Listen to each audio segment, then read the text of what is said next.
కానీ ఇంత విన్న తర్వాత నేను ఒకటి చెప్తాను. You are slowly diverting the issue of Raj Tarun and Lavanya ఇష్యూని లావణ్య మీదకి మీరు తోసేసేసి లావణ్య ఏదో ఒక పెద్ద బూచి చూపించే ప్రయత్నం అయితే జరుగుతుందని అనిపిస్తోంది. మీ కాజ్ ఏంటి అసలు? యాక్చువల్గా రాజ్ తరుణ్ అనేది ఇన్వాల్వ్ అవుతున్నాడు, నిజమే. రాజ్ తరుణ్ విషయంలో ఇతనికి అన్యాయం జరిగిందనో లేకపోతే అతను ఏదో అన్యాయం చేశాడనో మీరు చూపిద్దామని అనుకున్నారు. బట్ ఇష్యూ కొంచెంగా డైవర్ట్ అయ్యి గత 10 రోజులుగా డైవర్ట్ అయ్యి అది మీకు లావణ్యకి లావణ్యని ఎక్స్పోజ్ చేసే ప్రయత్నం జరుగుతోంది. ఆ అమ్మాయి మాత్రమే ఎక్స్పోజ్ చేస్తున్నారు. ఆ అమ్మాయి చేసుకుంటుంది సార్, నేను కాదు. ఆ అమ్మాయి వాళ్ళని వీళ్ళని గెలికి వాళ్ళందరూ అప్పుడు అడిగేవాళ్ళు కదా, మీరెందుకు ఇనిషియేషన్ తీసుకుంటున్నారు అనేది ఇక్కడ పాయింట్ చెప్తా.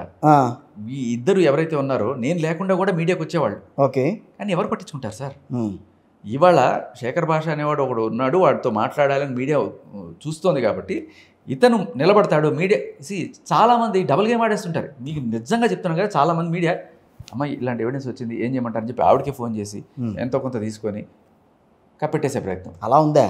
అలాంటి వాళ్ళు కూడా ఉన్నారు మన దగ్గర. కాకపోతే ఇవాళ మనకున్న అడ్వాంటేజ్ అంటే ఒకళ్ళు కాకపోతే ఒకళ్ళు 100 ఛానల్స్ ఉన్నాయి. అదే అంటున్నాను సార్, మీరు ఇక్కడ నా నోరు నొక్కేయచ్చు, వేరే ఛానల్కి వెళ్తా, ఆపలేరు కదా.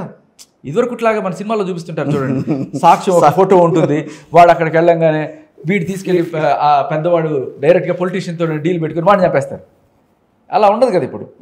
సో అట్లీస్ట్ అదైతే అర్థం చేసుకోవాలి. అవును, ఏ ఒక ఛానల్ నొక్కగలరు నోరు, నలుగురు ఒకటేసారి వచ్చి. అలాంటి సిచ్యువేషన్స్ ఫేస్ చేశారా?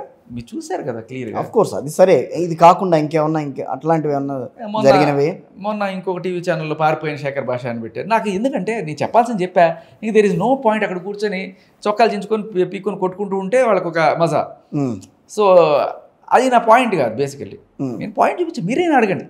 ఇప్పుడు నేను పాయింట్ చెప్పినప్పుడు ఏమని చెప్పాను సార్, మీరు ఎలా అంటారని ఆయన అడిగారు యాంకర్. అడిగినప్పుడు ఆవిడ క్లియర్గా ఎఫ్ఐఆర్లో నేను మస్తాన్ సాయిని పెళ్లి చేసుకోమని అడిగితే అదే ఇష్టం లేక ఆయన నన్ను తొదముట్టించడానికి పథకం పన్నాడు అని చెప్పి రాసింది. ఎప్పుడు 2023 ఏప్రిల్లో. అంటే దాని అర్థం ఏంటి? ఆవిడ పెళ్లి చేసుకోమని అడిగిందంటే ఆవిడికి పెళ్లి కాలేదనే కదా, పెళ్లి కాలేదని ఆవిడ ఫీల్ అవుతుందనే కదా అడిగింది. మరి అదే కదా నేను ఎత్తి చూపించాను. అంటే అయినా మేడం చెప్పండి అంటే ఆ ఎఫ్ఐఆర్ నేనేనండి, నేనే పెట్టాను, నేనే ఇచ్చాను వీళ్ళకండి. నువ్వు ఇచ్చావా, ఎవరిచ్చావా అనేది ఇది కదా క్వశ్చన్. వాళ్ళు స్టిక్ అనవరు. ఆవిడ చెప్పిన మాయలో ఏదో వెళ్ళిపోతుంటారు. నేను స్టిక్ అయ్యి గుచ్చి అడుగుతున్నాను కాబట్టి మండుతోంది. ఓకే, అంతే. ఇంకా బూతులు తిట్టడం, డైవర్ట్ చేయడం. సో ఆ పాయింట్కి ఆన్సర్ చెప్పరు.